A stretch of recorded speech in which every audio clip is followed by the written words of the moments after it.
a excelentíssima senhora deputada estadual Maria Lúcia Amari, proponente dessa audiência.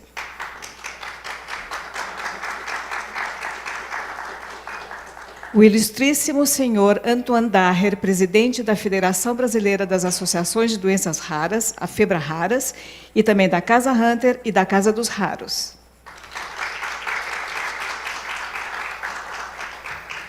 A ilustríssima doutora Maria Vera Cruz de Oliveira Castellano, coordenadora da Comissão de Doença Pulmonar Avançada e Doenças Raras da Sociedade Brasileira de Pneumologia e Tisiologia.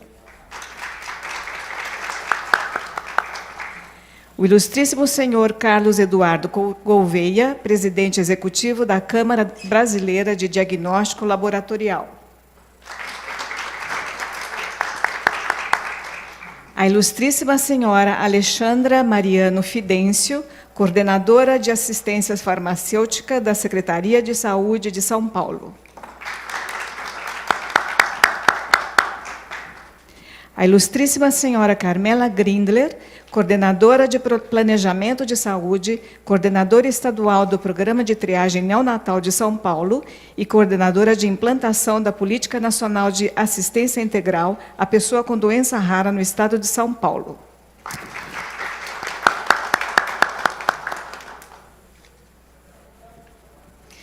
Neste momento, passo a palavra para a nobre deputada estadual, Maria Lúcia Amari, para a abertura dessa sessão.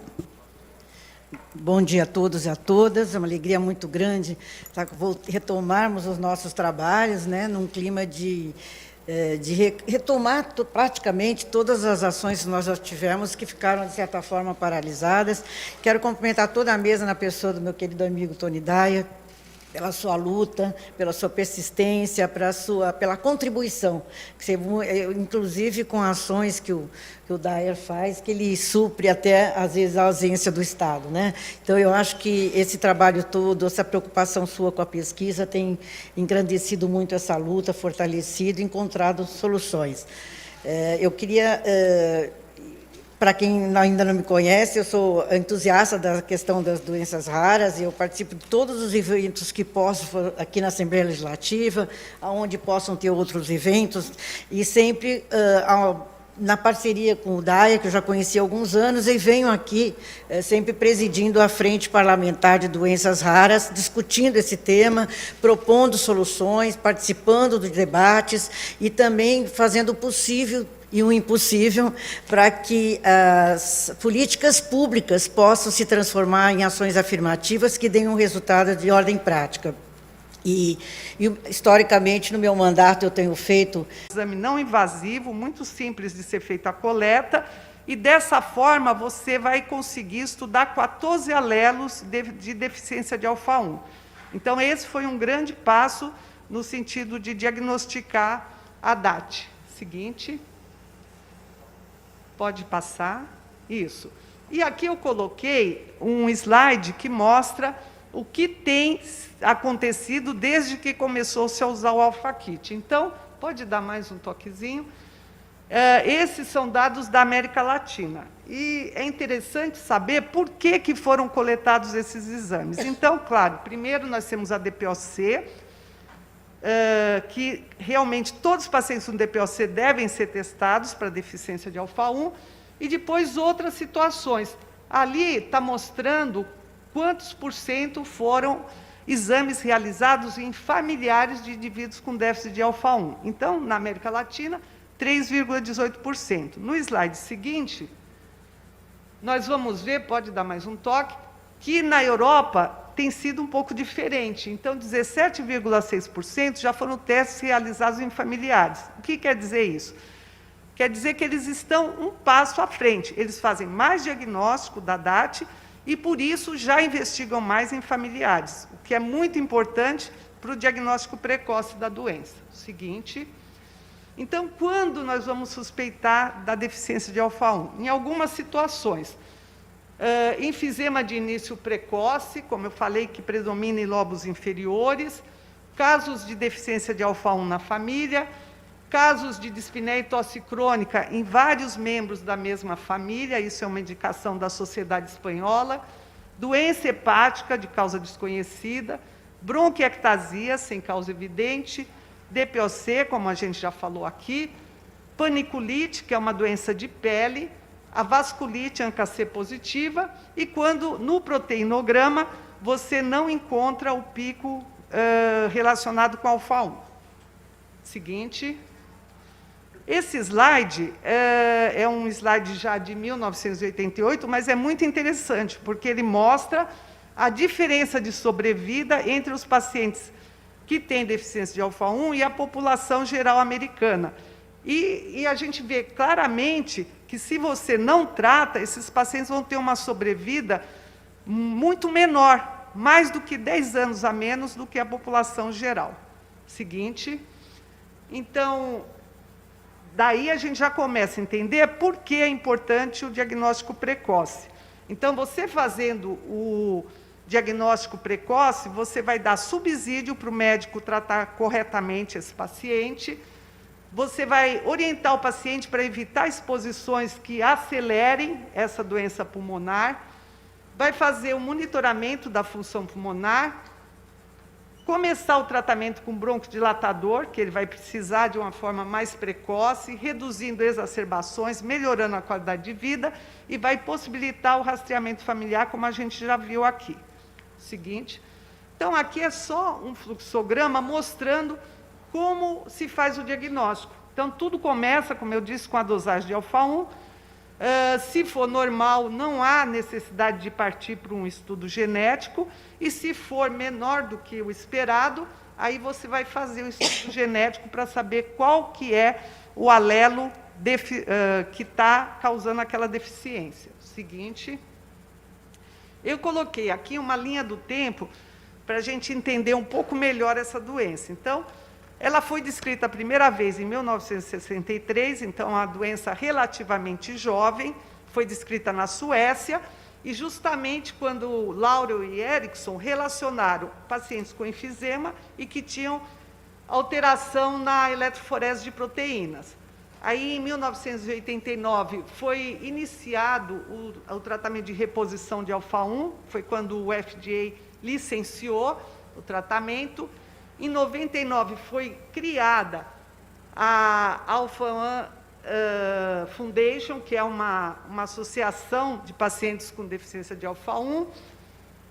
Em 2005, aqui no Brasil, nós começamos a fazer a busca sistemática de casos. Aí nós temos 3 trabalhos publicados, que somam mais de 2.000 pacientes investigados. Em 2019, tivemos a disponibilidade de fazer o teste com mais facilidade, com a AlphaKit. Em 2021, a criação do Grupo Alfa-1 Brasil, que o nosso coordenador está aqui, o professor José Jardim, e que tem por objetivo fazer um registro de todos esses pacientes que têm a deficiência de alfa-1. Seguinte.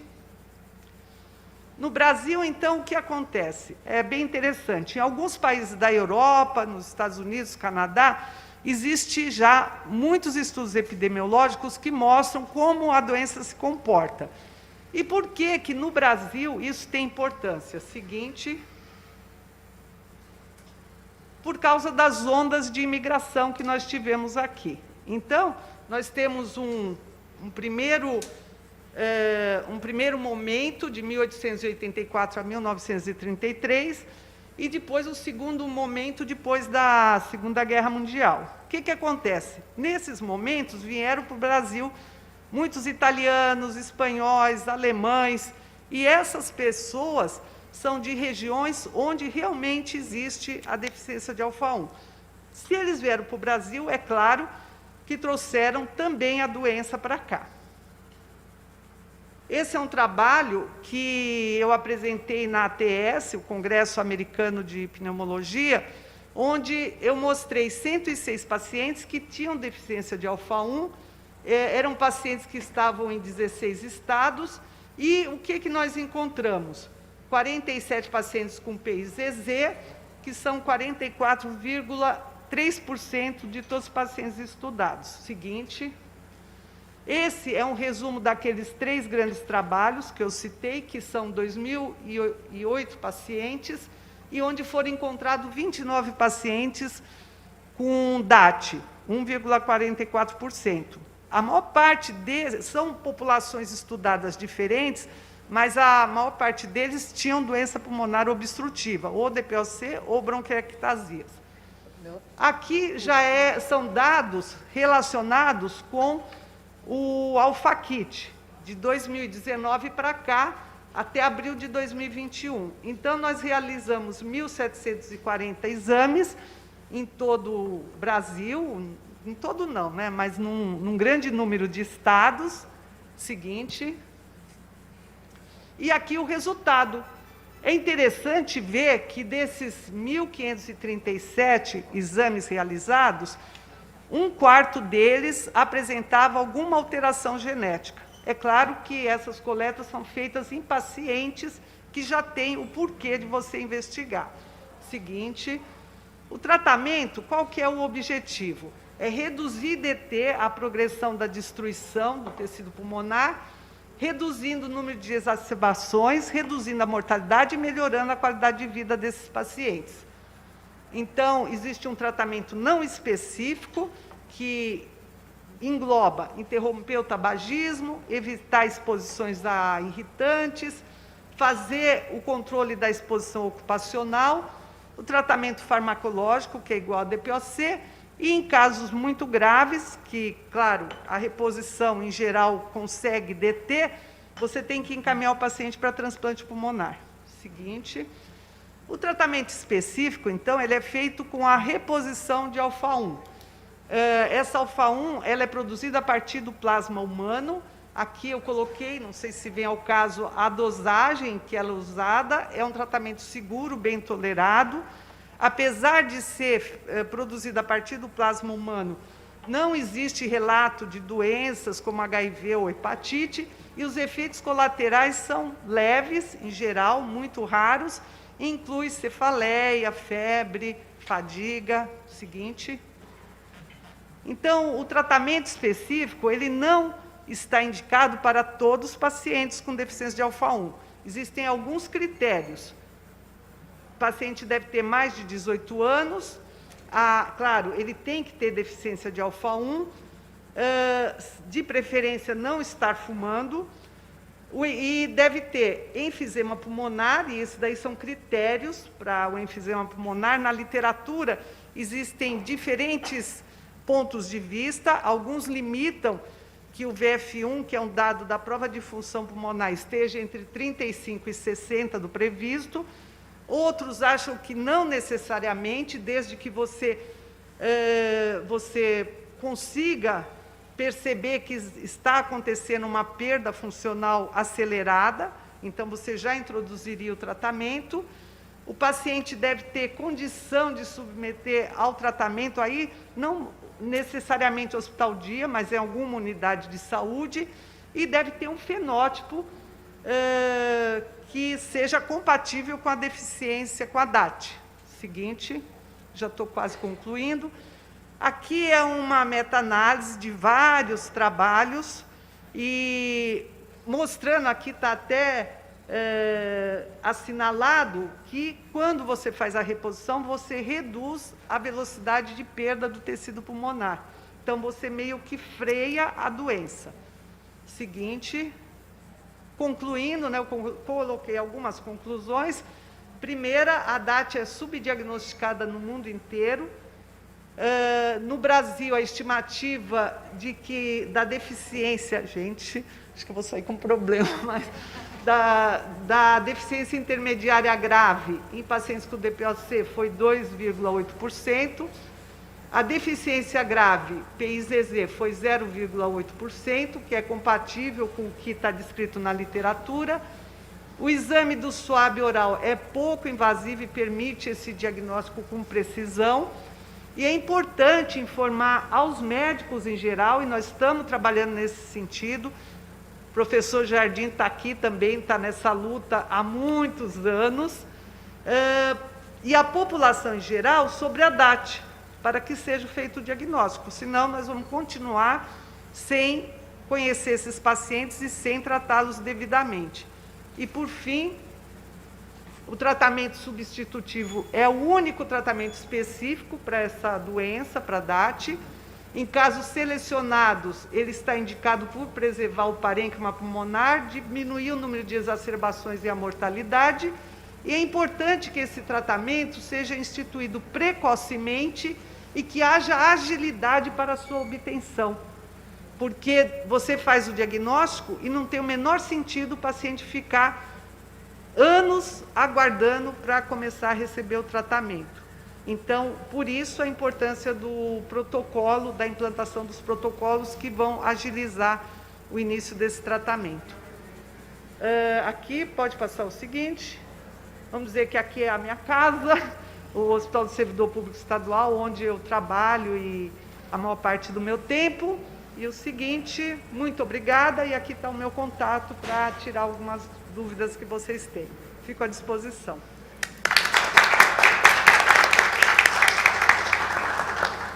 Muito obrigada, doutora Maria Vera, pela excelente apresentação. Obrigada pela presença, professor José Jardim. E agora convido para o seu pronunciamento o ilustríssimo senhor Carlos Eduardo Gouveia. Eu posso? Sim. Fica mais fácil de apresentar. Certo. Bom, muito obrigada do produto, no caso, que é o que é... Se chama Siri.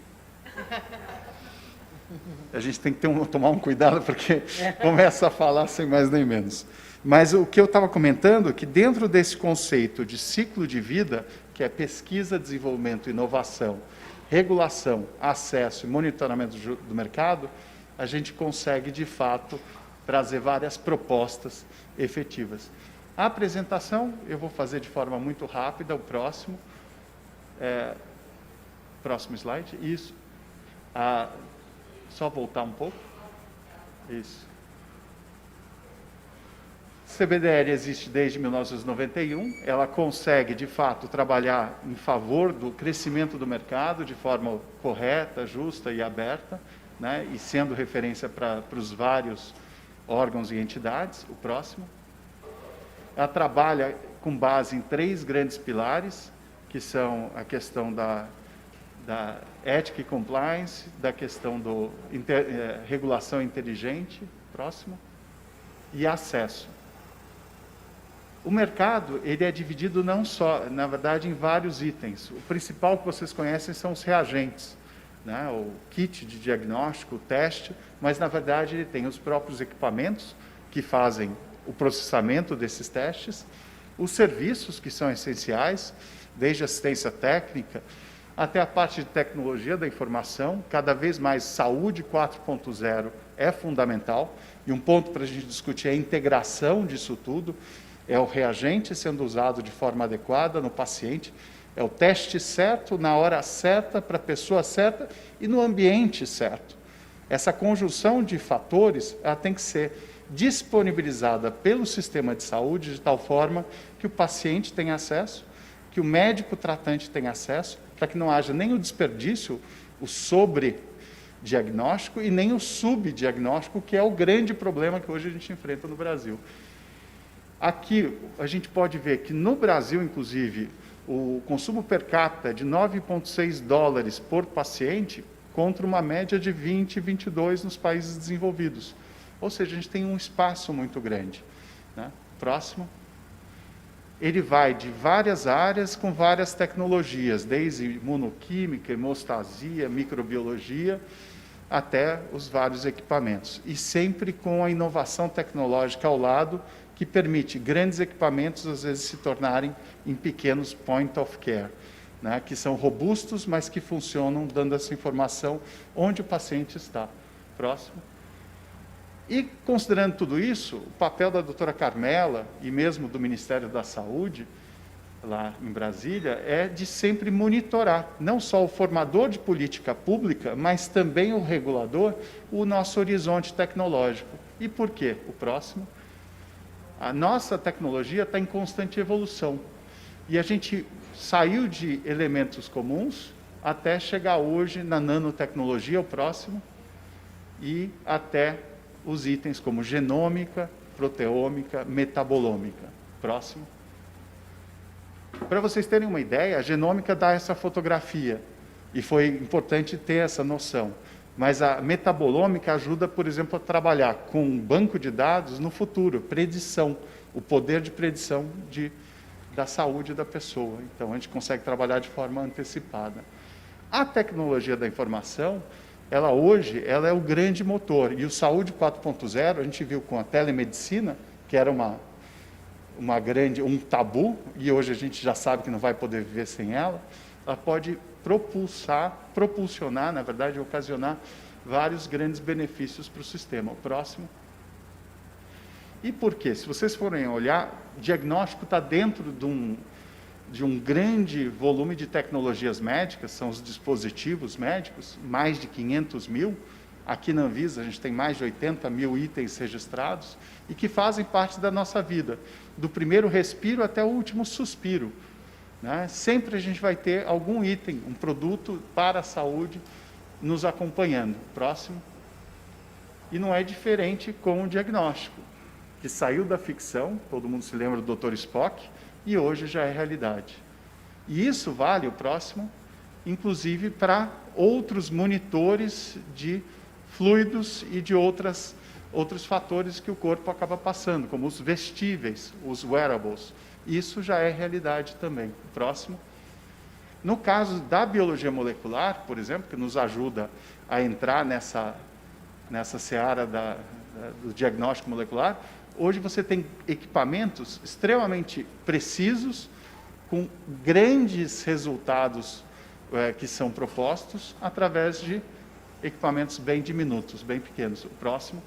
E a tecnologia ela é embarcada, inclusive, por exemplo, em dispositivos como o teste rápido, que nós vimos como eles são importantes, por exemplo, agora, no diagnóstico do Covid, por exemplo, com o teste rápido de antígeno, que tem uma correlação com o PCR excelente, e em 20 minutos você tem resultado. Próximo. E pode ser usado, e aí não é questão de ter recursos ou não, é questão de usar o que a gente tem à disposição, não precisa de grandes. Hoje o celular ele funciona como um elemento de conexão para grandes redes de dados. O próximo. E aí fornecendo mapas epidemiológicos, informação para o gestor público tomar decisão de uma forma muito mais coerente. E que é um pouco do trabalho que a gente tem visto nesses últimos anos. O próximo.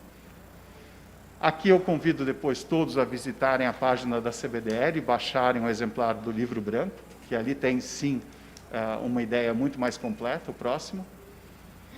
Dentro desse ciclo de vida, tecnologias inovativas, que é um pouco o que a gente viu que hoje está se fazendo, a regulação para incorporar isso no sistema de forma oficial, né, tanto a Anvisa, regulação, quanto o acesso, que é a Conitec, e o sistema suplementar, e, finalmente, o monitoramento e gestão do sistema. Esse ciclo, no nosso setor, é de 3 anos, mais ou menos, que existem muitas inovações incrementais. O próximo. E dentro desses ciclos, a gente fez uma análise. O próximo. E aí eu destaco, por exemplo, no setor 1 de tecnologias inovativas, a importância de diagnóstico molecular, como a genômica, a proteômica, exatamente para você conseguir não só diagnosticar, fazer o prognóstico e monitorar doenças. O próximo. O próximo. E aí a medicina personalizada, que hoje já é uma realidade, né? O próximo.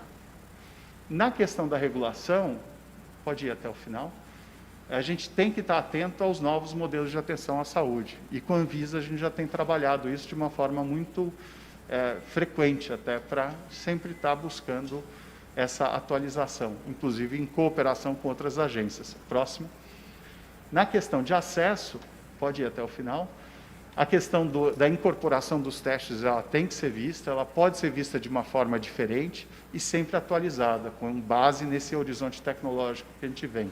Agora, o foco tem que ser a atenção ao paciente, né, de forma a aprimorar os mecanismos, inclusive para fazer a avaliação de tecnologia da saúde dessas novas tecnologias. Né?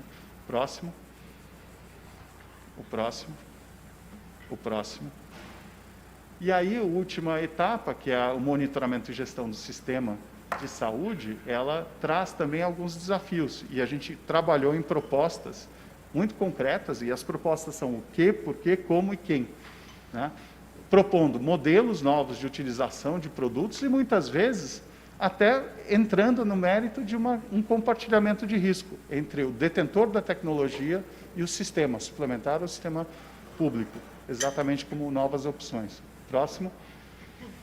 O fato é que dentro dessa constelação, onde nós temos prestadores de serviço, as associações, governo entre reguladores, agências, sociedades médicas, nós temos o número 1, que é o paciente, e é em torno dele que a gente, de fato, tem que olhar.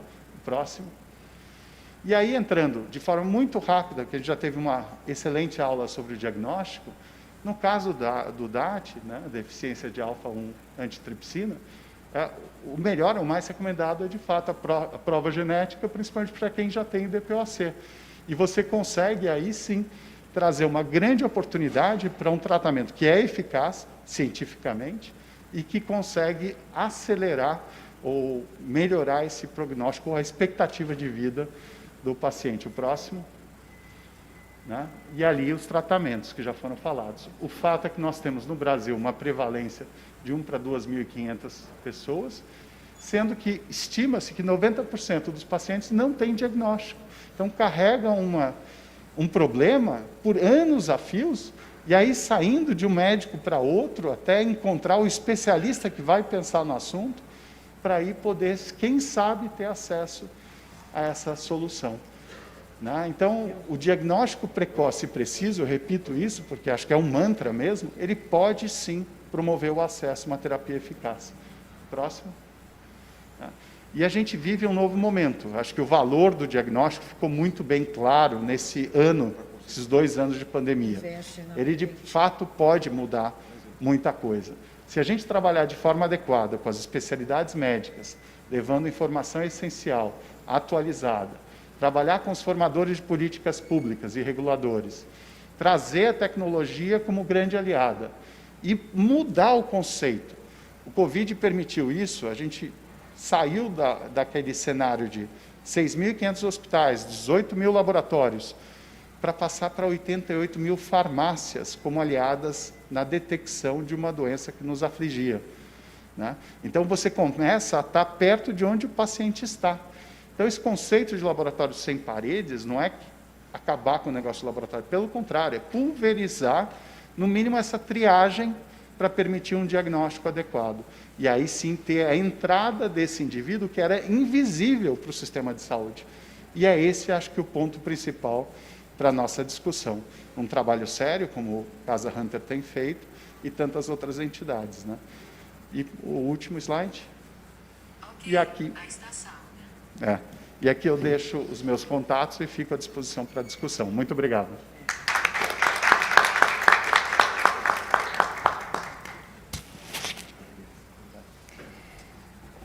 Brilhante, senhor Carlos, muito obrigada. Convido agora para o seu pronunciamento a ilustríssima senhora Alexandra Mariano Fidêncio.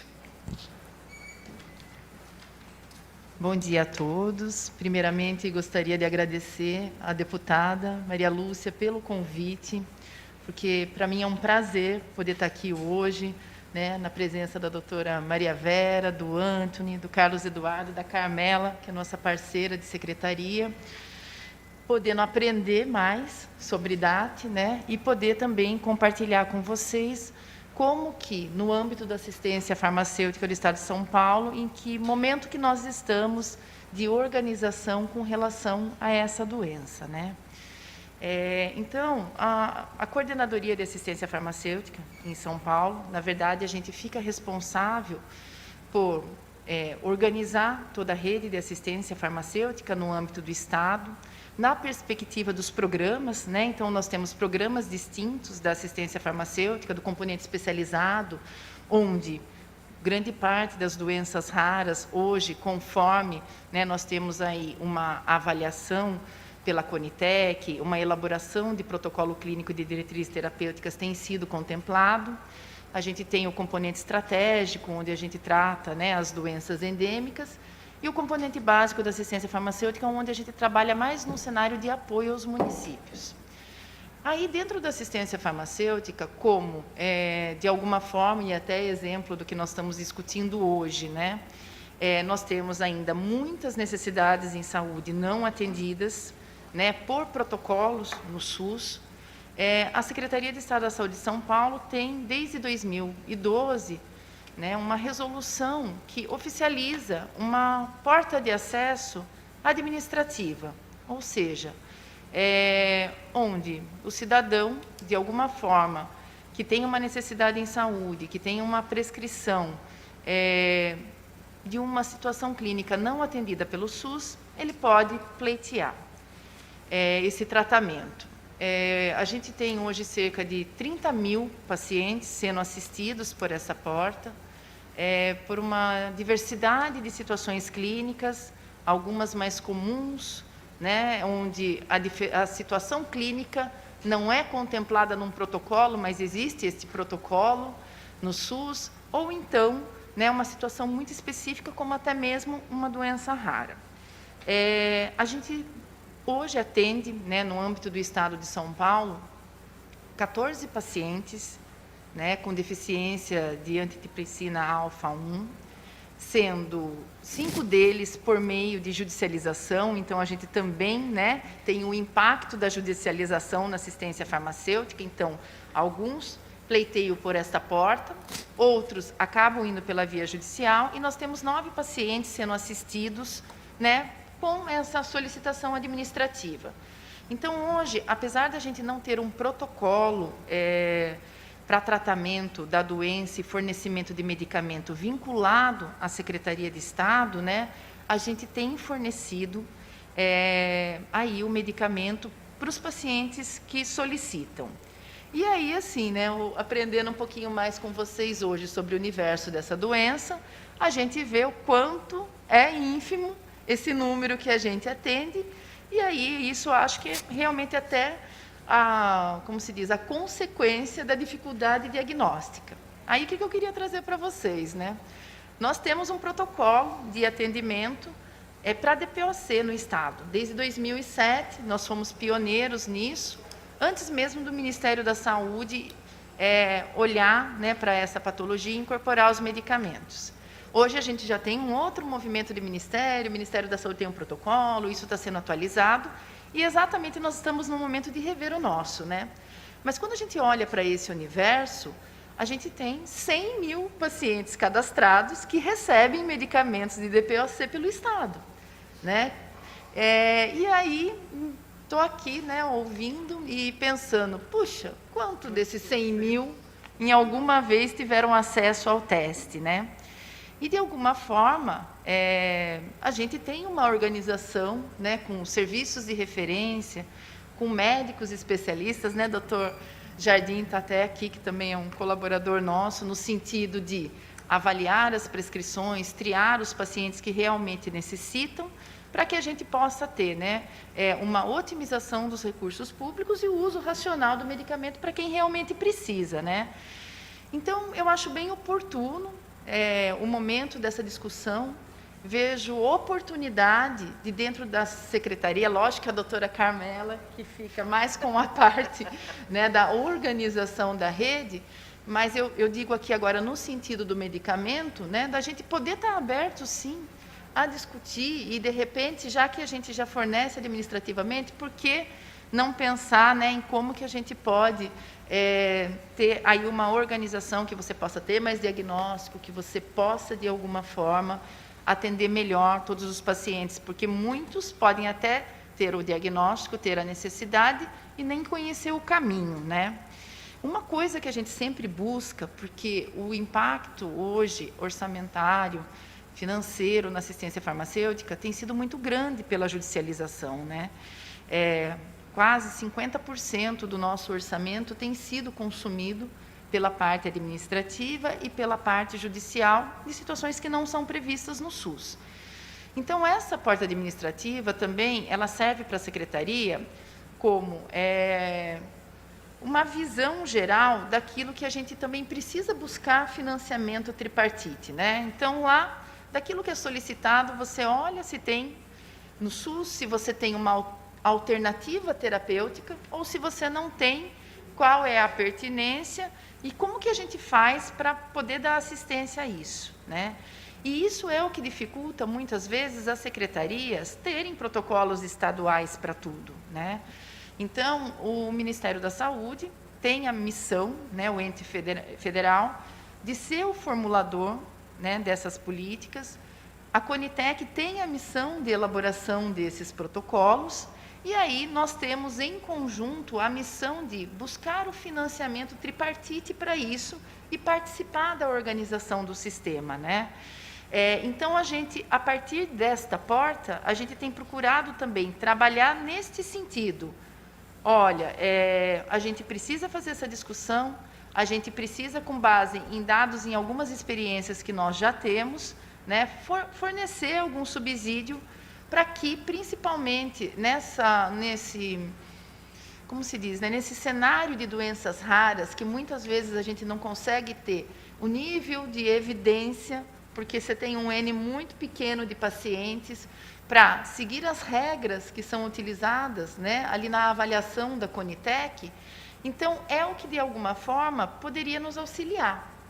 Por outro lado, a gente precisa avançar muito ainda em sistema de informação. Então, a gente tem uma fragmentação muito grande no sistema, né? Vejam, o exemplo da DPOC.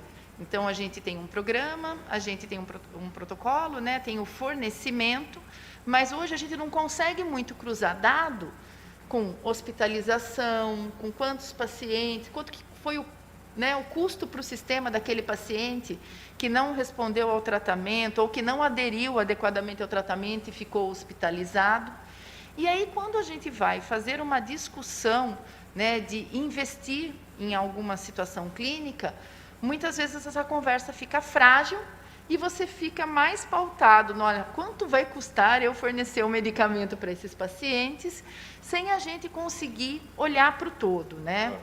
Então, uma coisa que eu entendo que a gente, então, minha contribuição nesse sentido, né, que todas essas discussões a gente precisa fazer, sempre no sentido que, sim, o que a gente consegue estruturar também para ter registro de dados, e eu vi, né, que tem aí estruturado um banco de registros para a DAT também, para que a gente, de alguma forma, para toda iniciativa que nós tivermos, que nem hoje, eu sinto uma fragilidade, a gente atende, né? Então, a gente tem um investimento de recurso para os pacientes que nós atendemos, mas a gente não faz o segmento deles. Então, a gente não sabe, né, como é o acompanhamento no serviço, qual é o resultado. E se a gente tivesse isso também estruturado, você consegue, de alguma forma, ter dado mais robusto até para discutir uma política pública em âmbito nacional. Então, assim, em linhas gerais, eu queria mesmo contar um pouquinho para vocês como que a gente está aqui no âmbito da assistência farmacêutica, me pôr à disposição também para dúvidas e participar aqui dessa discussão com vocês e dizer que eu encontro oportunidade, sim, uma vez que o Estado de São Paulo já até fornece o medicamento para esses pacientes. A gente tem ata de registro de preço, né? Então a gente já tem uma licitação que fica com o preço registrado por 1 ano, que tanto a coordenadoria como as regionais de saúde, quando recebem uma demanda, tem essa facilidade de aquisição, né, da gente encontrar aí um caminho comum de avançar nessa discussão. E agora, os demais aspectos, vou deixar para a minha parceira de secretaria, a doutora Carmela. Então, muito obrigada.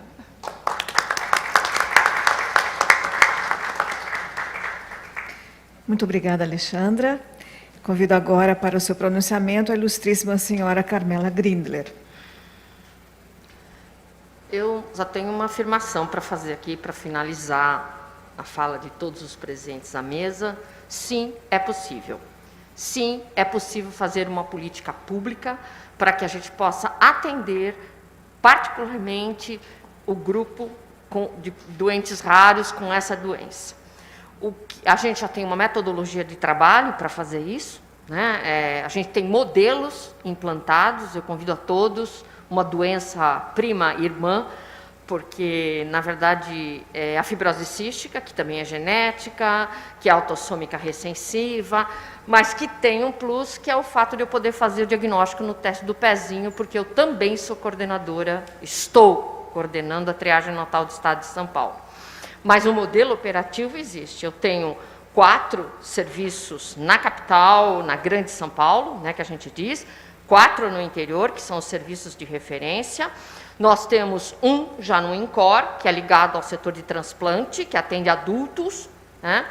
Toda doença rara, quando ela tem manifestação clínica tardia, ela é um desafio maior, né? Porque no caso da fibrose cística, eu faço um diagnóstico pós-natal imediato, né? Eu trato uma legião de crianças antes que elas tenham o primeiro sinal e sintoma, né? Nós estamos agora, depois de 11 anos de programa, num outro cenário, que também é um grande desafio. Você ter a confirmação do diagnóstico genético, mas você não ter o fenótipo. Não ter o fenótipo da doença, né? É muito mais complexo do que a gente pressupõe o cuidado dessa população. Então, os pneumologistas, que inclusive são chamados dos meus queridinhos, né?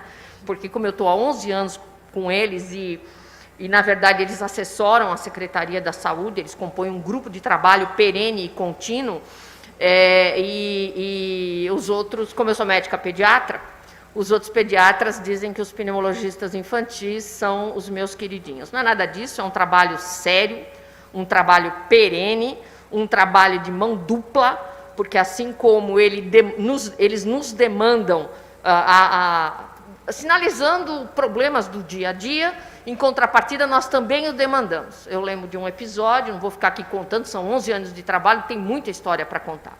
A linha de produção de um antibiótico de uma multinacional decidiu, contaminou, não produziu um determinado antibiótico que era chave para diminuir mortalidade e internação. Fechou. Simplesmente mandou uma carta para a secretaria dizendo: não vamos mais fornecer o antibiótico. Não preciso dizer que no primeiro momento eu fui xingada, né? Então, porque eles já ligam direto, a gente tem grupo no WhatsApp, e eles... Não, vamos. Falei, depois que vocês se acalmarem, vamos usar a massa crítica de conhecimento. Em 15 dias foi produzido um novo protocolo. Um novo protocolo. E nós conseguimos, então, fornecer um medicamento que agora, paradoxalmente, para vocês entenderem como a coisa é dinâmica, ela é contínua, ela é perene, porque senão não traz desfecho favorável ao doente. Agora eles estão preferindo o esquema alternativo B. Porque, no parecer deles, comparando o medicamento da farmacêutica com esse protocolo que eles criaram, eles não querem mais prescrever o tal do antibiótico, eles querem aquele... Por quê? Porque já teve uma série histórica, eles já documentaram, não era um trabalho científico, eles produziram o que a gente chama de uma pesquisa de mundo real. Ou seja, contra fatos, dados e evidências, não há contestação de ninguém. Esse tempo todo que a gente está trabalhando, então a gente desenvolveu uma metodologia. Então eu já andei conversando aí na hora do café, da gente montar os grupos de trabalhos com os médicos especialistas, com os colegas de laboratório, né? Se é possível fazer para todos os casos de DPLC é um número muito grande de doentes, ou se é possível fazer um algoritmo de conduta, como a doutora falou, fazer a qualificação e a quantificação sérica da alfa-1 antitripsina, e naqueles pacientes que, evidentemente, os níveis séricos estejam abaixo dos protocolos internacionais, então não temos que validar isso, porque há dado de subsídio de literatura, e aí sim nós vamos para o teste genético. Ou seja, é isso que eu faço na triagem neonatal. Exatamente isso, né? Eu tenho que ter uma triagem. E aí eu faço a minha colocação aqui como defensora do Sistema Único de Saúde, sem reparos. Eu tenho uma missão de vida, essa é a maior conquista do povo brasileiro, sem dúvida nenhuma a maior conquista social. Então, se você acredita, particularmente os brasileiros que estão presentes, que isto é bom e eu tenho que trabalhar nessa... Tá. Então, a provocação para a indústria farmacêutica. Você já tem os especialistas, você tem uma rede capilarizada, você sabe quem são os caras dos laboratórios, você sabe tudo. Atenção, o seu triador é seu alvo. Não mais nesse estadio de evolução que nós estamos, este grupo de speakers, perfeito, eu não tenho nada contra. Mas o que a gente quer? Um protocolo que se chama protocolo de pré-acesso. Até porque os centros especializados já não... eles estão lotados. Nós somos 45 milhões de habitantes no estado de São Paulo. Nós temos 645 municípios para atender. Portanto, o racional é fazer um bom protocolo de pré-acesso. O que é o pré-acesso? É o que a gente faz, ou seja, eu faço a jornada do paciente e entrego o paciente pronto para o colega que tem expertise, foi habilitado, tem experiência no tratamento. No tratamento. E a conversa que eu já tive aqui no paralelo, eu vou precisar de ambulatórios infusionais. Ambulatórios infusionais. Eu vou fazer uma provocação para os pneumologistas, porque talvez seja um choque. Eu também tenho 40 anos de formada, né? Ninguém falou para mim que isso era um erro inato do metabolismo. E esta doença é um erro inato do metabolismo. No modelo clássico de erro inato do metabolismo. Né? Então, a grande colocação é a gente alinhar, é transformar medicina personalizada em um projeto terapêutico singular. É isso que eu estou fazendo na secretaria há 11 anos. Eu tenho 28 anos de docência, eu sou egressa da Faculdade de Ciências Médicas da Santa Casa de São Paulo, e o meu exercício ao ir para a secretaria é adaptar as linguagens, fazer intercolocações, para que a gente possa usar a denominação correta da saúde pública, porque, de novo, é SUS, saúde pública, saúde coletiva, frente às terminologias usuais, porque é como qualquer linguagem, se nós não parearmos, nós não falarmos a mesma língua, se nós não fizermos ações convergentes, ações possíveis, então não consigo. Por que isso é importante? Nesse cenário do teste genético, e vou falar claramente, a política nacional de atenção integral à pessoa com doença rara, a portaria 199, e desculpe, é porque eu sou acadêmica e eu acabo sendo assim preciosíssima, eu cito onde está escrito porque eu quero que vocês leiam. A portaria 199 de janeiro de 2014 contempla o teste genético. Contempla o teste genético. Então, eu tenho que colocar de alguma maneira, assim, há um custeio federal. Esse custeio tem que chegar ao Estado de São Paulo, para que eu possa universalizar a ação dentro do SUS, e particularmente contemplando justamente a população mais carente, não letrada, né? Que não tem essa... Né? Eu, assim, como sou por questões de ofício, eu estudo genética todo dia, eu não sou geneticista. Também não sou especialista, eu sou médica pediatra. Entendeu? Então, assim, é uma questão de ofício. Então, assim, eu tenho que entender isso que a Alessandra, de alguma forma, falou. O sistema é tripartite. Da onde virá o recurso financeiro? A quem chegará esse recurso financeiro? Como farei isso alcançar o maior número possível de pessoas da sociedade, independente da sua condição socioeconômica? Porque a Constituição diz que saúde é um direito de todos e um dever do Estado. Né? É muito interessante, porque na triagem natal eu vejo todo dia isso. O juiz que liga, o procurador, porque o filho... E ainda no final eu falo para ele assim, que legal, né, que eu posso fazer isso para qualquer brasileiro. Que legal que eu posso fazer tudo isso que eu estou falando para o senhor. Nossa, nem sabia que meu filho pode ir daqui para lá e pá, e você vai confirmar. Eu falo assim, para mim, enquanto profissional... É uma alegria dizer, senhor juiz, ou senhor deputado federal, ou senhor, né, porque as doenças são cosmopolitas, elas acometem qualquer classe econômica, né? Dizer para o senhor que nós podemos. Nós podemos no Estado de São Paulo fazer isso, tá? E eu volto à fala inicial. Isso tudo que vocês sonham, ou que vocês desejam, que vocês acham que é de direito, é possível. Eu encerro a minha fala falando que é possível. Hoje, por exemplo, se você consultar o Registro Brasileiro de Mucoviscidose, que é o registro de fibrose cística, que ele é todo desenhado de uma maneira para que todos, cidadãos, técnicos, qualquer um que olha e vê aquelas curvas subindo, é o que eu acho mais interessante. Ele não entende nada de epidemiologia, ele não entende nada, mas ele entende que a curva está subindo, e se a curva está subindo, é porque a vida está melhor, a vida está maior, entendeu? Os pacientes são todos contemplados, nós não temos processo judicial na fibrose cística. Para aprender, a organização, a convergência, todo mundo com a mesma meta, caminhando junto, sim, sim, sim. Então, desde que eu tomei a fala, é isso. Isso tudo que vocês querem é possível. É possível nós, enquanto Estado de São Paulo, eu respondo a todas as consultas públicas da Conitec, todas. Então, assim, é possível, eu falo sempre que a Secretaria de Saúde muitas vezes não tem noção do poder que ela tem. Mas sim, nós somos poderosos. Sim, nós podemos ir lá no Ministério e brigar para que se faça um PCDT. O último PCDT ele é agora de junho, para a DPOC, né? Agora de junho 2021. Tá? Então, é possível fazer uma provocação para que se desenvolva um PCDT, levando em conta esta variante da doença, que é isso, uma variante da doença. Né?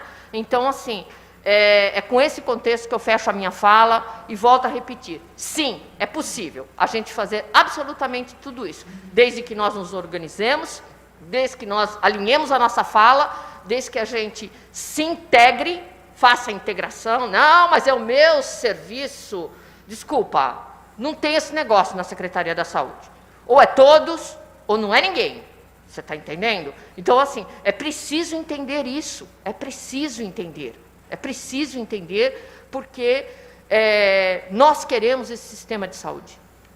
Com seus defeitos, suas falhas, mas eu posso dizer para vocês, de quantas pessoas nós salvamos a vida, todos os anos, e com que orgulho eu falo para o deputado federal ou para o juiz, não é para o senhor, é para todos. Eu falei, né? Eu tive uma conversa com o juiz lá de Presidente Prudente, por conta do nascimento do filho dele com uma doença rara. Nossa, vocês não têm ideia da minha satisfação pessoal de poder dizer para ele, excelência, mas não é só o senhor. Você está entendendo? Todo e qualquer cidadão que nasce em São José do Rio Preto recebe a mesma qualidade de assistência. Isso, pessoal, como diz lá a propaganda, não tem preço. Isso não se paga. Isso é realmente o que nos deixa feliz, é o que dá o retorno do nosso trabalho. Então, fica aqui a minha promessa para vocês da viabilização dessa ação, dentro desse, contando com o Legislativo, contando com o Executivo, contando com as organizações não governamentais, contando com os professores universitários, com os laboratórios, nós podemos. Muito obrigada pela atenção.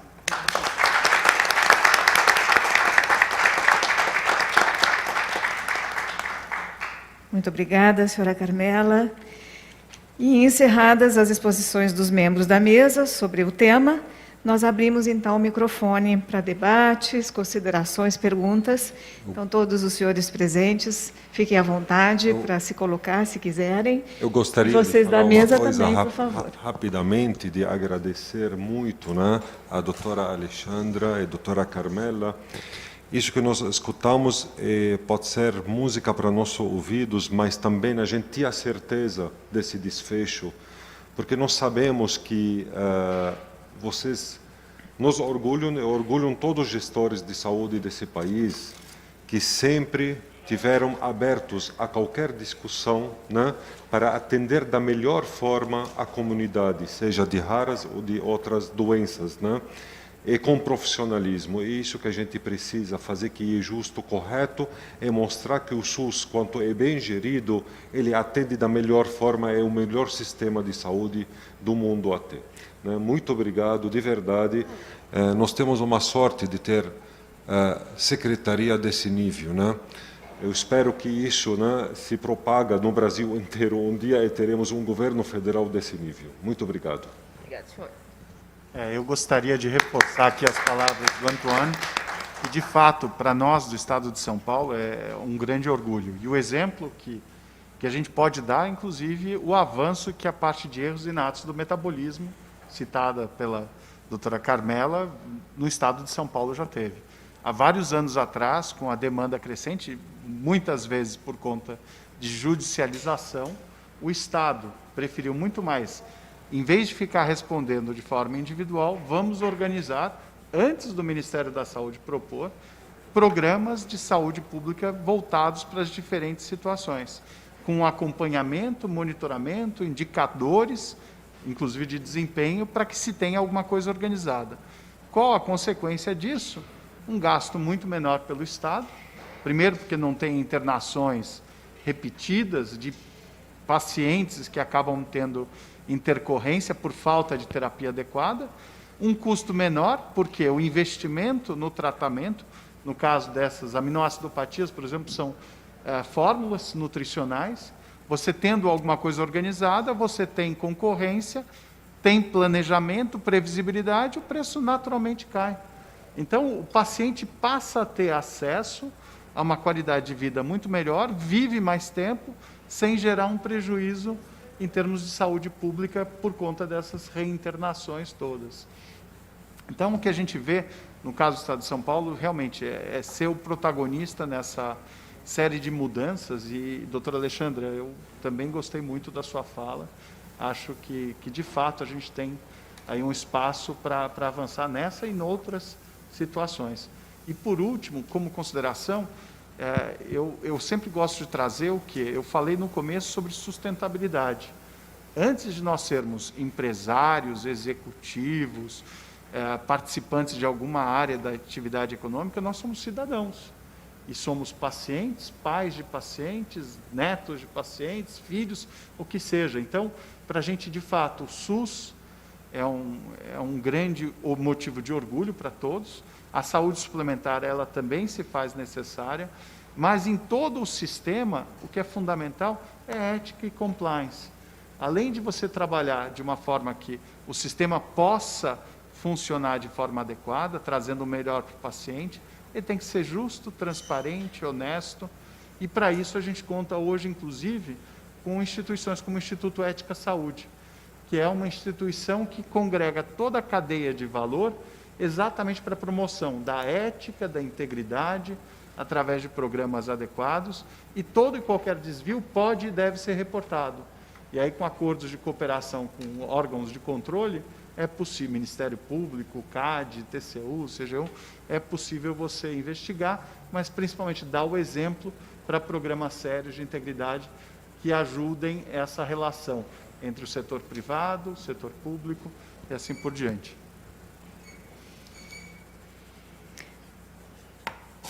Muito obrigada.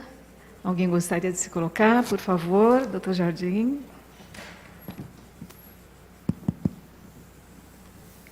Bom, como meu nome foi citado algumas vezes, eu fico orgulhoso disso, então me permito o atrevimento de pedir a palavra.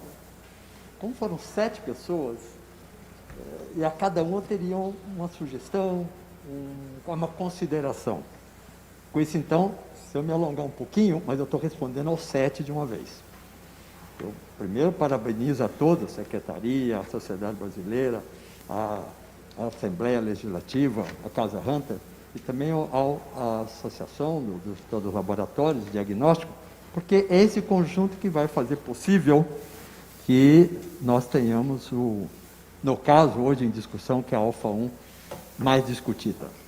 Então, eu disse, desculpa, eu tenho aqui, eu fui, à medida que cada um falando, eu fiz uma lista, para cada uma vai ser curta, mas talvez o 7 sendo um pouquinho mais longo. A coisa é diagnóstico precoce é essencial? Essencial. Por que ele é essencial? Porque nós estamos agora numa dualidade, numa vertente de só ficar preocupado com o paciente com DPOC.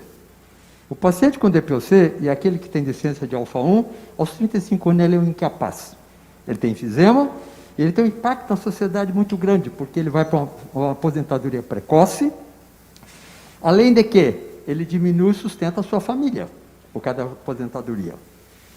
A outra vertente seria o recém-nascido, que é interessante, porque agora não tem nem 2, 3, 4 meses, aumentou-se o número de doenças que podem ser detectadas pelo teste do prezinho. Acho que são 11 agora.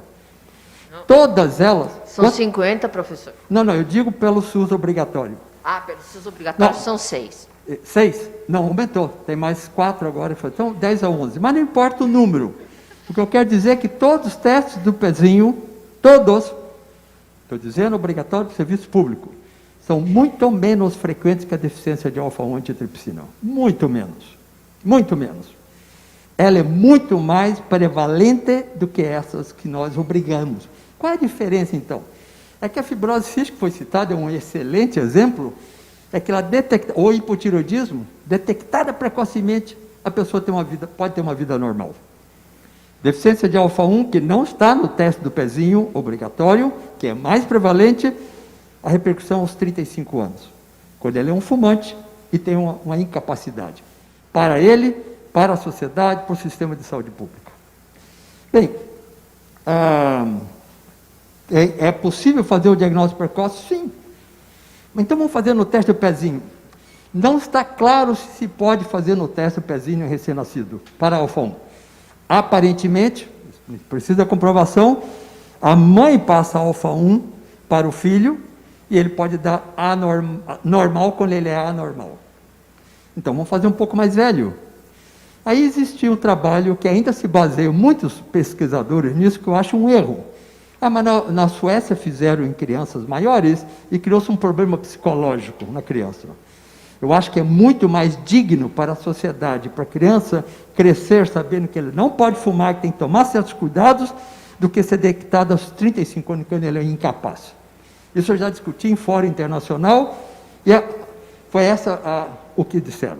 Foi bom, mas daí, fazendo o idoso, ele já é um doente. Antes ele é um deficiente, ele não é doente. Agora ele é um doente. E vai custar $50 mil para a sociedade pagar todo ano a reposição que ele merece e tem direito. Então, em quem fazer? Então já vai minha primeira sugestão.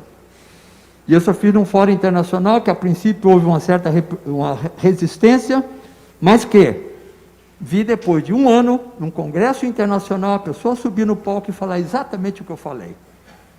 Em quem nós temos que prevenir que tenha DPOC, ou enfisematoso, incapaz aos 35 anos?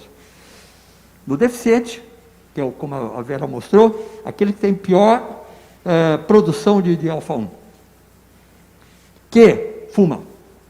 Se nós fizermos o teste do pezinho em todas as crianças, nós estaremos jogando 90 entre aspas, 90 exames fora. Porque essas crianças não vão fumar, porque hoje no Brasil só 9% são fumantes. E já se sabe, claro, que o deficiente não fumante, muito provavelmente não vai ter a doença. Mas então quem nós podíamos fazer esse teste? E aí, então, eu dou como sugestão, e a Assembleia Legislativa e também a Secretaria da Saúde.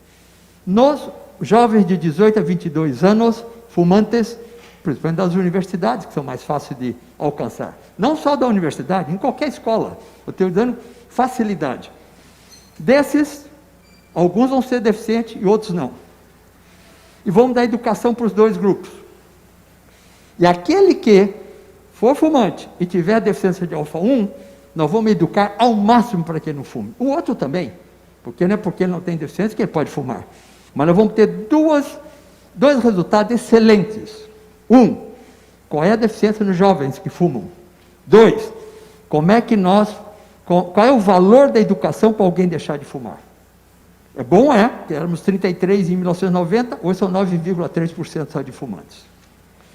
Bem, então essa seria a primeira sugestão de como fazer. Que exame fazer? Aí também vem, nós estamos discutindo agora, são 100 mil pacientes, eu lembro que eu dei uma aula uns 2 anos atrás, falei, tem 100 mil pacientes com DPOC. Quando eu falo isso em outros países, eles ficam admirados que um estado trata 100 mil pacientes. 35 mil naquela ocasião, e hoje está em 40 mil, recebem esquema triplo, que são 3 medicamentos e são os 3 mais caros. Mas o Estado de São Paulo nunca colocou limitação a isso daí. E foi o primeiro Estado, em 2007, a facilitar. E eu participei dessa comissão em que se estabeleceu o planejamento. Bom, então, que exame fazer? Uma sugestão, aí a Secretaria de Saúde, se nós quisermos detectar, e a obrigação da Organização Mundial de Saúde, não é nossa, não é da Associação de Laboratório, nem da Secretaria da Saúde. A Organização Mundial de Saúde já diz desde 1994, todos os pacientes com DPOC, todos, independente da idade, tem que fazer um teste de deficiência. Por quê? Mas ele é idoso. O que nós vamos fazer? Educação genética, que é da família. É isso que nós estamos fazendo, a Vera, eu e outros num grupo que nós constituímos. Educar a família. Educar não. fazer o mapeamento genético e depois educar. Porque aquele filho que tem uma deficiência, ele vai casar com outro e alguém vai ser deficiente. Vou dar um exemplo agora, tem poucas semanas. Uma médica de 42 anos que fuma 2 cigarros por dia. Ela foi fazer um raio-x e tem enfisema no pulmão. A partir dela, já estamos com 18 familiares, vários com deficiência. Por quê? Ela é o tal do ZZ, que é o pior dessas deficiências. Se ela é ZZ, um vem do pai, outro vem da mãe. Então, o pai e a mãe têm Z, que é ruim. E fomos subindo para a mãe dela, para as irmãs da mãe, para os filhos dela, até os avós. E já tivemos 18 pessoas, dessas 15 tem alguma deficiência. Só um é normal, que é o tal do MM. Só um. Por causa de uma médica, nós achamos 18. O que é que nós estamos, então, o que é que eu estou dando esse exemplo? Educar essas pessoas mais jovens a não fumar, saber o que é exatamente o planejamento nosso para fazer virtual isso daí. E já estamos fazendo. Então, essa seria outra sugestão que a Secretaria talvez pudesse fazer, se quiser mapear, é que todos os pacientes, ao receberem o seu tratamento, têm que fazer um exame de deficiência de alfa-1, que eles não têm. Doutor Jardim, o senhor vai parar de sugerir. Desculpa? O senhor vai parar de sugerir. Fica caro, né? Não, o senhor vai fazer, é diferente. Né? Eu falei para o senhor, aqui ninguém vem aqui, ou em algum evento que a gente faz. Olha, eu adoraria o senhor poder... vai ter que dispor do seu tempo para ser assessor e assessorar a Secretaria de Estado da Saúde de São Paulo. Para mim é um prazer e uma obrigação. Ótimo, então o senhor vai parar de sugerir. O senhor vai pegar toda essa massa crítica, não só o senhor, porque o senhor pode ser a locomotiva e trazer os outros pneumologistas que trabalham, porque nós precisamos de pneumologistas de todos os pontos do estado de São Paulo. São Paulo é um país e cada ponto do estado de São Paulo é muito diferente. Não, né? isso É é um diferente. prazer. Então, assim, as realidades são diferentes, o número de especialistas por território são diferentes. Mas nós podemos fazer, doutora Carmela, nós tínhamos uma comissão chamada Comitê de Doença Obstrutiva, que em 2008 foi constituída, em 2015 ela deixou de ser convidada, mas nós estamos a dispor. Não tem problema, eu resgato a resolução. Ótimo, são 9 membros. Esta resolução. A Sociedade Paulista de Pneumologia. O senhor já pode se preparar para parar de dar sugestões e começar a produzir medicina baseada em evidências para que eu possa ganhar força para fazer as coisas acontecerem. O comitê que nunca foi desmobilizado, está no então, Diário vou achar Oficial. a resolução, prometo para o senhor. Tá? 2015, não novembro está de na minha 2015, área. nunca mais fomos convidados. A gente vai parar com isso, porque eu acho que... Eu acho ótimo, acho ótimo. Aquela fala do vamos fazer, nós podemos, é isso mesmo. Hoje, quando os pneumologistas entram em contato comigo, o discurso já é outro. Né? Doutora Carmela, espera. eu estou à disposição, não sou eu como grupo todo. Perfeito. Nós todos somos à disposição. Os 9 da época do comitê, nunca soubemos por que nós deixamos de ser mobilizados, mas estamos à disposição. Pode ser outros também. Então, uma sugestão é que nós façamos um teste de todos os pacientes dos 100 mil.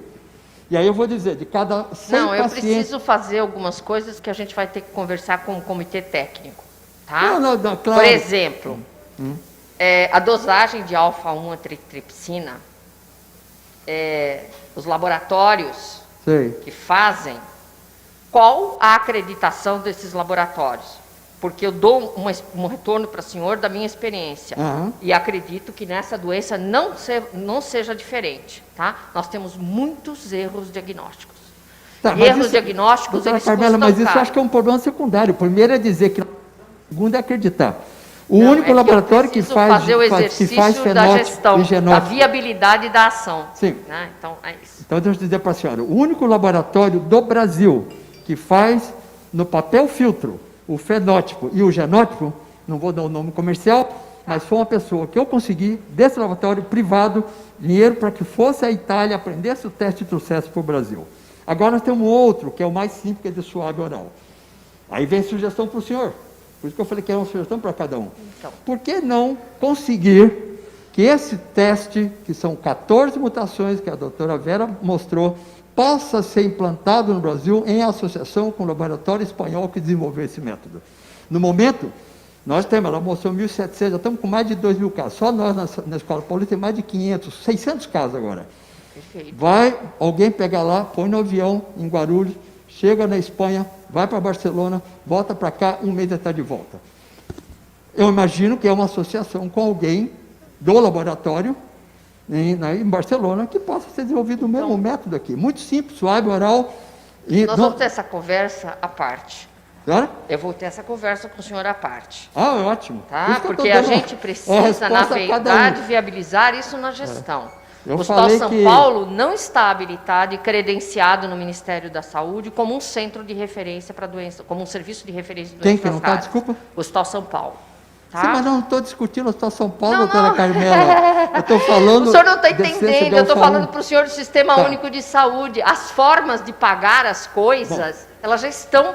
Tá, Né? Se eu começar do zero, eu não vou conseguir fazer. Deputada, essas são as minhas considerações, a mesa que a senhora convidou. É isso. Eu acho ótimo, parabenizo novamente.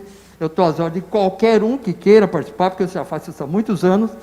E porque eu gosto de DPOC, e sei que as duas percorrem o cigarro e o alfa-1, em 1988, criei um centro de cessação do tabagismo na Escola Paulista, que hoje é o maior centro de tabagismo universitário do Brasil.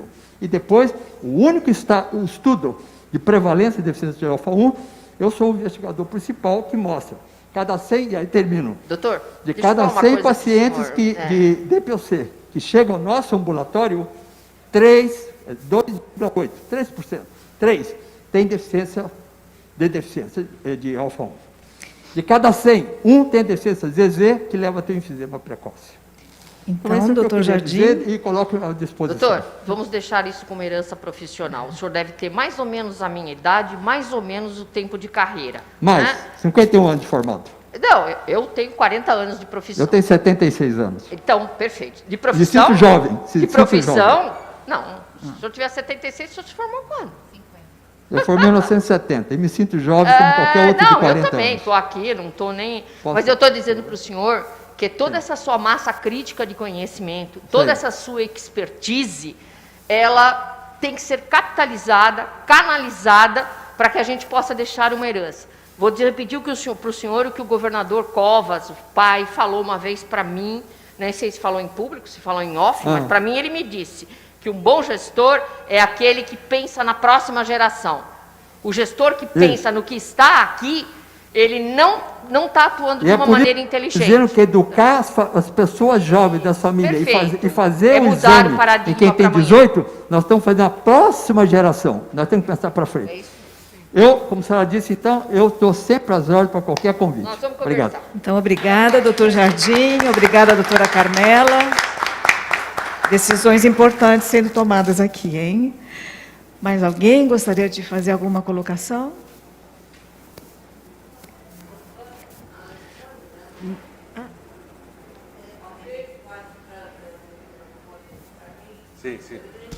Sim, já. Obrigada. Parabéns pelo evento. Bom revê-la, a doutora Carmela, conhecer a doutora Alessandra, né? E muito bom rever a todos. Eu sou a Martinha, que tem uma doença rara, ainda não diagnosticada, por isso eu falo sempre para a doutora Carmela a importância de nós termos um centro de referência nisso, né? Mas o que eu gostaria de saber, doutora Alessandra, porque eu sei que nessa área dessa doença estão tendo os remédios e tudo, mas o que falta para a nossa sociedade é os insumos, medicamentos, doenças raras, fraldas, e eu estou tendo a oportunidade de falar pessoalmente com a senhora, porque eu já mandei um ofício para o doutor Jean, doutora Carmela, e não tivemos, né? A resposta foi que era o setor de farmácia. Depois eu encaminhei de novo esse ofício para a senadora Mara Gabrilli, que tem cobrado o doutor Jean, mas nada respondido. Então, eu venho perguntar para a doutora Alessandra, em relação a outras doenças raras, outra falta de insumos. O que a secretaria, o que a senhora nos diz? Por favor, obrigada. Olá, Martinha, prazer conhecê-la pessoalmente. E eu acho que isso que você traz, né, é um reflexo do que eu estava comentando há pouco, né? A gente não tem protocolo no SUS estabelecido para tudo, e os protocolos que nós temos, não só de doenças raras, como de outras patologias, hoje o que eles olham, né? Eles olham para o medicamento. Então, até assim, né, aqui até no exemplo de fibrose cística que a doutora Carmela nos trouxe, nem o Estado de São Paulo tem, né, ali, então, um atendimento para os pacientes de fibrose, que, de repente, olha para as dietas, né, para as fórmulas nutricionais que são necessárias, para os medicamentos, e tem uma rede organizada. E a gente tem isso para alguns outros programas. Mas, infelizmente, a gente não consegue ter para todos os casos, né? Porque o investimento financeiro também é muito alto. Então, quando a gente olha para esta parte de assim, olhar para o paciente na integralidade, né? Então, às vezes, o paciente vai precisar do medicamento, ele vai precisar da dieta, ele vai precisar de um material médico, né? Pode ser desde uma fralda, como uma bomba de insulina. Então, hoje, assim, a gente tem protocolos que prevêem o fornecimento da insulina, mas a gente tem um subfinanciamento dos insumos para você fazer o monitoramento e você poder fazer, inclusive, né, o acompanhamento e diagnóstico. Então, o que a Secretaria tem feito, né? Então, algumas coisas, elas têm sido fornecidas pela própria prefeitura, que tem programa, porque alguns insumos eles estão no âmbito da atenção básica. E o Estado, de fato, ele não tem um programa estabelecido justamente porque fica no meio ali da execução, né, dessas políticas de assistência farmacêutica para fornecimento de insumos. Mas a gente tem fornecido, né, pela porta administrativa, e tem muitos cumprimentos que a gente acaba fazendo de forma judicial, justamente porque a gente não tem uma política pública estabelecida e os protocolos no SUS não olham para a integralidade. O que eu posso dizer para você, né? Primeiro que, assim, esse documento que a senhora nos traz, vou lá tentar resgatar dentro da secretaria, pelo menos para ver o retorno, tá? Então, isso eu me comprometo aqui de ver o que houve. Segundo que, por exemplo, eu, dentro ali da nossa coordenadoria, a gente até agora, esses dias, conseguiu aprovar um projeto que nós estamos fazendo um estudo de todas as dietas que a gente tem fornecido em caráter administrativo, inclusive judicial, para que patologia, que é para a gente poder ter dado, né, de alguma forma estruturado, para a gente subir uma discussão mais robusta, né, junto ao Ministério da Saúde, de como que a gente pode compor entre os 3 entes o financiamento disso. Né, porque um ente sozinho também não dá conta, só que o paciente continua com a sua necessidade. Né? Então, o paciente não tem culpa se não tem isso estruturado no SUS, se essa discussão não acontece. Né? E aí a gente não consegue ter uma conclusão, de fato, que possa assisti-lo. Então, este é um caminho que a gente está percorrendo, tá? Tentando aprofundar um pouco o estudo, no sentido de ter dado, registrado e estruturado, né, daquilo que a gente tem atendido e tem dado certo, daquilo que a gente não tem conseguido atender. Parte, às vezes, da desassistência daquilo que a gente hoje já fornece, né? Nós passamos por um período que a gente sofreu um impacto muito grande da pandemia, né? Então, a gente tem fórmulas nutricionais, então a gente fornece administrativamente mais de 30 formulações nutricionais para pacientes com diversas patologias, idosos, doenças raras, entre outras, e também ali via judicial. Só que nós passamos uma dificuldade muito grande com as aquisições, né? Então, dificuldade no mercado de matéria-prima, atrasos com as entregas, uma série de coisas, e isso repercutiu, né? Acho que muitos até acompanharam, né? Tivemos até situações de mídia, então isso repercutiu muito e o principal prejudicado é o paciente, né, Martim? Então, isso a gente tem consciência. De alguma forma, este cenário de aquisição e de você ter o abastecimento, né, pelo menos daquilo que nós estamos conseguindo fornecer, então, ainda bem que esse cenário já está melhorando. Então, né, a pandemia está dando uma trégua, as indústrias, né, conseguiram, de alguma forma, encaminhar, né, essa cadeia de supply melhor, e a gente tem tido menos descumprimentos, menos atrasos, né?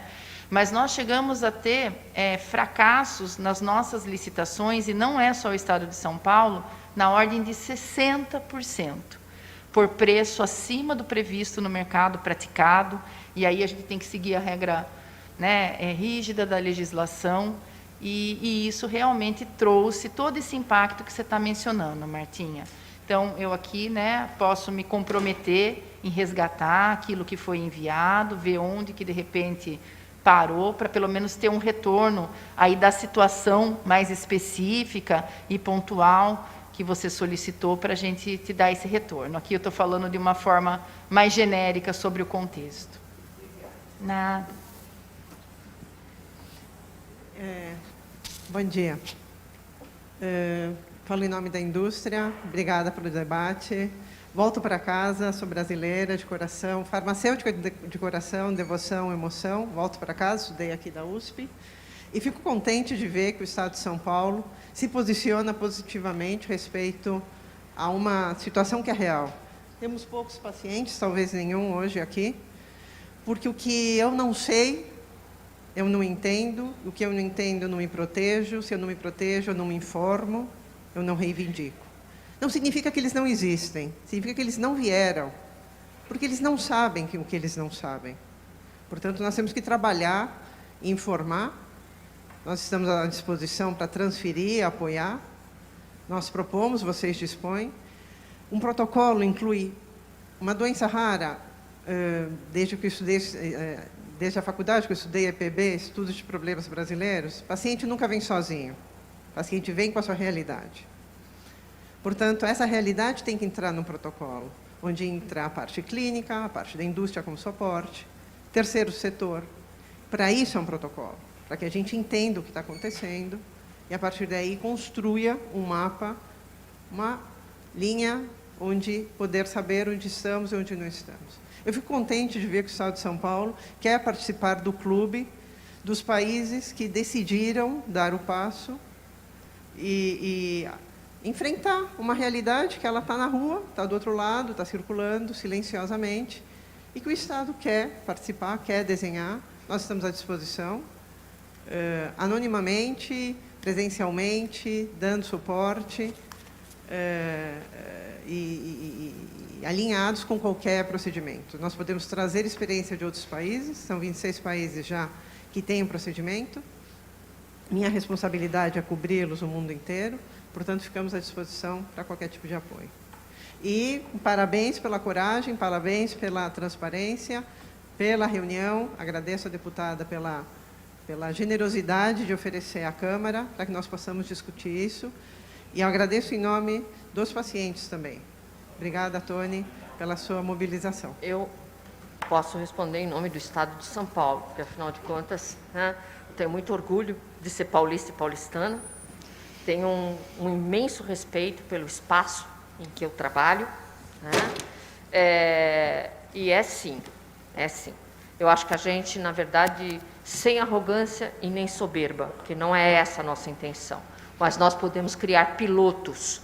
E hoje, com a tecnologia da informação, atender, conduzir pacientes, inclusive em outros pontos do país, auxiliar as outras secretarias estaduais. A gente pode auxiliar secretarias municipais. A gente está assessorando o Ministério, estou falando em nome aqui da triagem neonatal, que está nesse processo de expansão com o aumento dos erros inatos do metabolismo, né? Esses que são passíveis de diagnóstico precoce e que têm um tratamento precoce. Esse é o diferencial da triagem neonatal, né? Eu teria que ter um medicamento para menores de 18 anos. Aliás, é um desafio que eu faço e a gente tem feito isso sistematicamente para todas as indústrias farmacêuticas. Todas. Para erros inatos do metabolismo, a gente tem mantido essa posição. Os gerentes de acesso de todas as indústrias farmacêuticas fazem parte do time da área técnica, respeitamos o compliance deles e o compliance nosso também. Nós dizemos o que podemos, né? Porque, aqui indiretamente respondendo a Martinha. Martinha, a gente nem sempre faz o que a gente quer. Aliás, na maioria do tempo. Absoluto. Nós fazemos o que podemos, o que a legislação nos permite. Porque se eu comprar alguma coisa que não está na legislação, nós temos uma série de outros órgãos reguladores que vêm cobrar, né? Como a gente diz, né? Nós somos trabalhadores, nós somos profissionais, servidores públicos. Tá? Eu não compro alguma coisa com o dinheiro do povo brasileiro e não tenho que dar satisfação.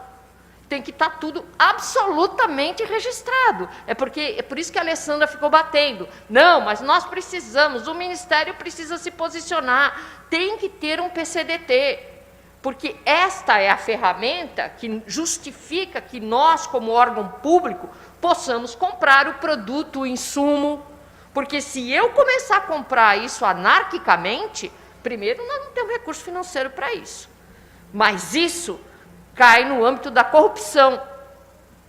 Eu não posso fazer nada não justificado. Quantas informações nós temos que produzir todos os dias, para todo mundo, porque como nós somos órgãos públicos, nós temos porta de acesso ao cidadão que pode nos perguntar, e nós temos obrigação de responder a ele, afinal, o dinheiro é dele, é do contribuinte. O governo não tem dinheiro. O dinheiro não é próprio do governo. O dinheiro é do povo brasileiro. Então, assim, o cidadão pergunta, eu tenho que responder. Com pena dele não entender nada de genética, mas não importa. Eu estou lá respondendo. Eu estou cumprindo a minha missão, a minha função como servidor. A gente informa a imprensa, quanto, né? Quanto que a gente informa todas as mídias, as ONGs nos questionam e nós respondemos.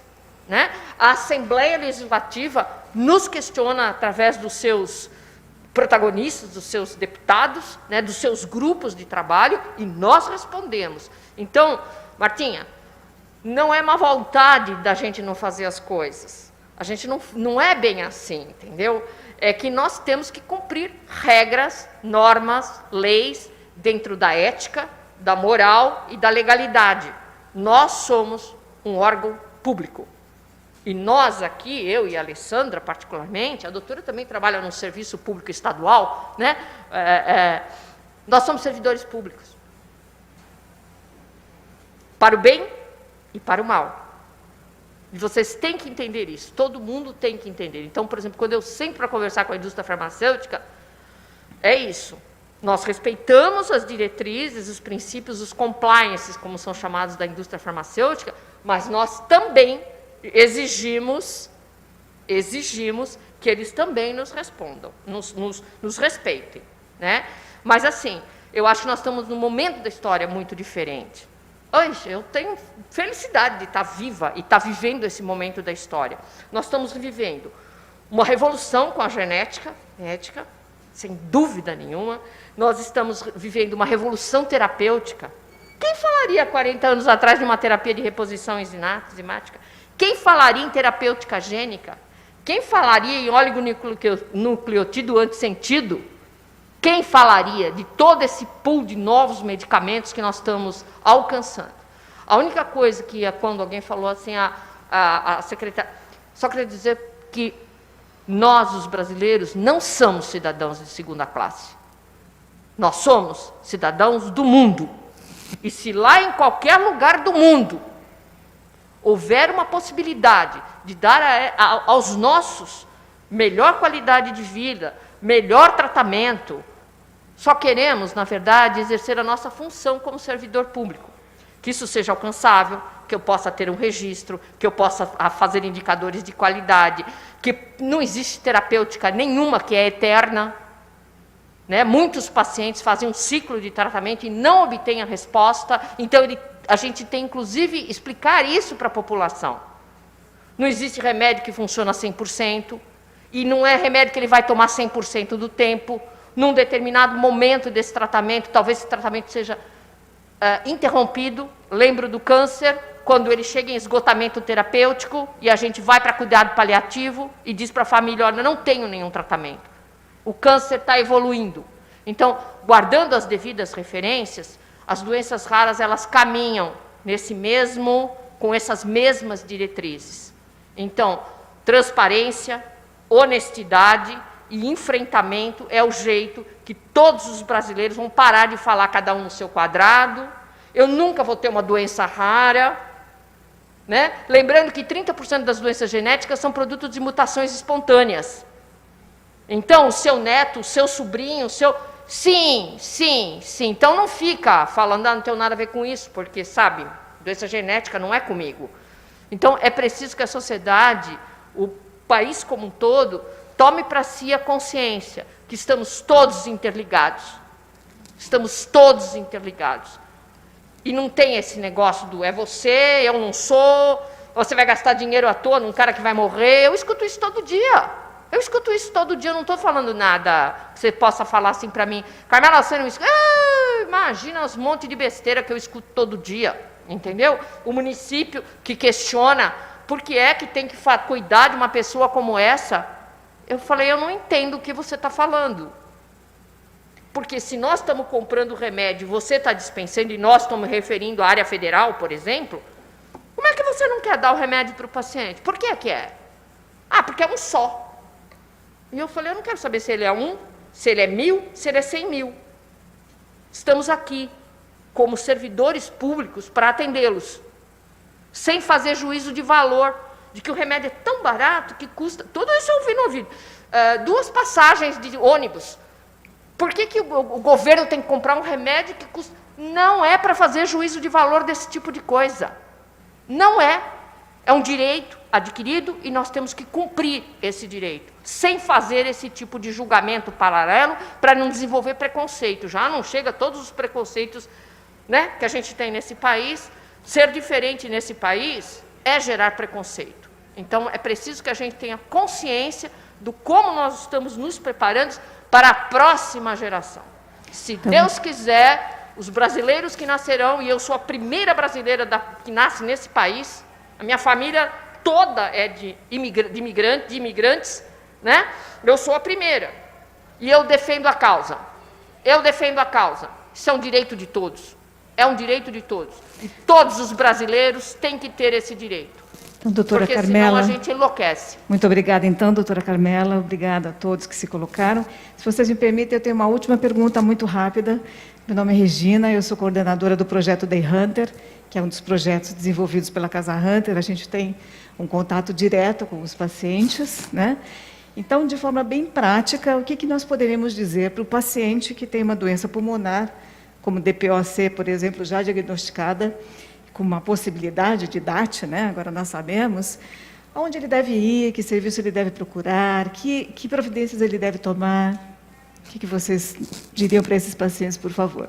É isso, a gente tem uma central de regulação de vagas, né? Ela é uma plataforma eletrônica, tá?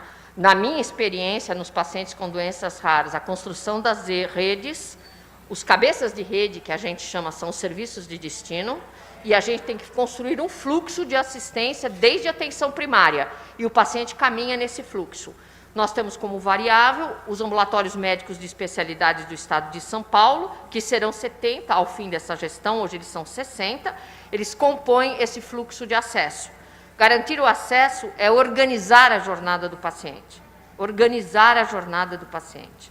para que a gente possa, então, viabilizar o sistema, porque, na verdade, não pode ser empurroterapia. Aí eu acho que eu mando. Os serviços não podem mais atuar dessa maneira. Eu preciso de protocolos, esses protocolos têm que ser divulgados para que o paciente saiba quais são, da origem ao destino, o que vai acontecer com ele. E chegando no destino, os protocolos de tratamento, acompanhamento, seguimento, né? Esses são outros protocolos. As pessoas confundem que é tudo uma coisa só, mas não é, são protocolos diferentes. Então, assim, é só uma questão de organização. Tá certo. Muito obrigada, viu, doutora Carmela? Gostaria de Opa. Pois não, doutora Maria. Gostaria de comentar que também sou formada há 41 anos e, nesse tempo, eu fico muito contente com essa mesa e com o que eu tenho visto. Eu acho que o paciente que tem uma condição, uma DAT ou qualquer outra doença rara, o ideal vai ser o momento em que ele vai procurar o atendimento e ele vai ser identificado e encaminhado.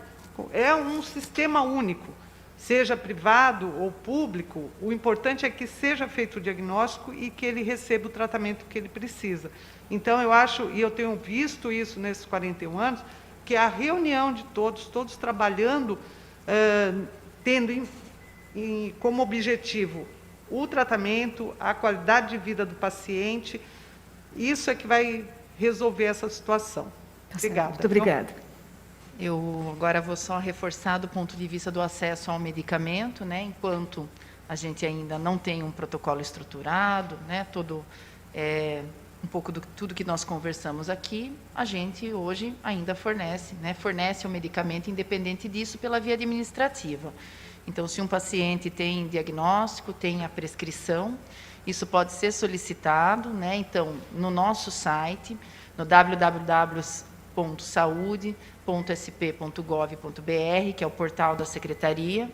A gente tem na área Comissão de Farmacologia, o espaço onde se pode acessar e tem o formulário de solicitação administrativa, que deverá ser preenchido pelo médico, ali com um relatório, com todos os exames que comprovem, né? E isso pode ser protocolado diretamente pelo paciente, por um familiar dele. Aí aqui na capital, o polo é no AME Maria Zélia, então ele pode comparecer diretamente. E no interior, esses polos estão em cada departamento regional de saúde, onde, né, o paciente ou o seu familiar pode levar a documentação. Essa documentação sobe para o nível central, né, então a gente tem um grupo que avalia a solicitação e, a partir daí, a gente disponibiliza um medicamento, né, estando autorizado e evidenciado. Né, só reforçando esse fluxo até que se tenha toda aí a rede reestruturada. Obrigada, doutora Alexandra. Mais uma palavra, gostaria de deixar claro que nós vamos transmitir para todos os pacientes ligados à nossa rede, né, que têm doenças pulmonares, seja DAT, seja outras doenças, de tudo que foi discutido hoje aqui, pois nós não convidamos nenhum paciente hoje para estar presencialmente por causa da pandemia. Seria um pouco imprudente da nossa parte, com pandemia, trazer paciente com doença pulmonar, risco muito grande. Então, mas nós fazemos questão de transmitir todas essas informações para todos eles, também para profissionais de saúde, pneumologistas, para entender, né, e compreender que está sendo discutido com a secretaria, com a deputada, com todos os presentes aqui, e qual é o avanço e o que nós esperamos daqui para frente. Muito obrigado a todos vocês, muito obrigado à nossa querida deputada, nossa madrinha, né, que sempre foi coração aberto e sempre lutou conosco e continua lutando, né, para melhorar a qualidade de vida de todos os nossos pacientes de raros. Os raros são hoje mais visíveis, né, graças a esse trabalho feito por ela, né, na Câmara, e graças à nossa secretaria, a nossos médicos, nossos gestores, né, que nos orgulham, né, a pessoas que, nem Carlos, nós temos um ambiente melhor para trabalhar. Eu acho que o futuro sempre é para melhor. Muito obrigado a todos vocês. Bom, para encerramento agora, nós passamos a palavra à nobre deputada Maria Lúcia Amari. Bom, eu acho que hoje nós aprendemos um pouco mais, né? É importante de ter essas informações para a gente poder trabalhar dentro do legislativo e também fazer a ponte com o executivo. Agradecer cada um dos presentes, agradecer cada um que aceitou o nosso convite e dizer que a minha responsabilidade enquanto continuar tocando a questão das doenças raras, porque eu acho que dar publicidade, divulgação, alerta, é muito importante para que as pessoas possam trabalhar com esses dados. Queria agradecer a doutora Maria Vera pelo seu sua fala esclarecedora, né? Tem dados que eu preciso saber, porque eu estou numa causa, eu preciso ter o máximo de informações possíveis. Queria agradecer aqui a doutora Alessandra e a doutora Carmela, dizendo elogiando muito a competência de vocês, a luta que eu sei que vocês fazem dentro da Secretaria da Saúde, com competência, com comprometimento, mas, sobretudo, com sensibilidade, trabalhando com dados reais. Isso é muito importante, essa transparência que foi colocada aqui, isso dá confiança para nós de que o governo do Estado, a Secretaria da Saúde, está com pessoas responsáveis cuidando dessa questão importante. Agradecer também ao doutor Carlos Eduardo, também, que trouxe dados importantes, e também um agradecimento especial ao Tony Dyer, esse querido amigo, que você é um inspirador, uma pessoa inspiradora, né? Porque a sua luta é uma luta sem trégua, e nós temos que nos inspirar, e muitos falou de brasileiro, né? Então, o nosso hino já fala, né? Será que o filho teu não foge à luta? Nós estamos todos aqui para lutar por um mundo melhor. E sem a saúde, como você disse, que é constitucional e é direito de todos, nós precisamos que também no plano federal existisse essa consciência, né, de que a disputa não pode ser política. Nós estamos falando de brasileiros, estamos todos iguais, e a união é fundamental, né? Não se pode colocar o povo abaixo de uma disputa política. Então, eu acho que nós que lutamos todo esse período com a questão da vacina e uma série de coisas, não estou falando de questão ideológica nem de política, nós estamos falando de saúde. Então, com relação a isso, acho que todos nós estamos engajados com o mesmo objetivo. Então, eu queria agradecer mais uma vez, e eu cada dia aprendo mais. Acho que eu estou no meu 5º mandato, hoje aprendi muito mais coisas também. Eu acho que é isso que motiva a gente. Não importa o tempo que a gente está, importa, sim, que ele seja sempre uma fonte inspiradora, uma fonte propulsora de políticas novas. Eu acho que cada um de nós aqui, quando passamos por algum lugar, temos que deixar uma marca positiva. E isso é que todos nós queremos com brasileiros e brasileiras. Então, um ótimo dia a todos vocês. Muito obrigada.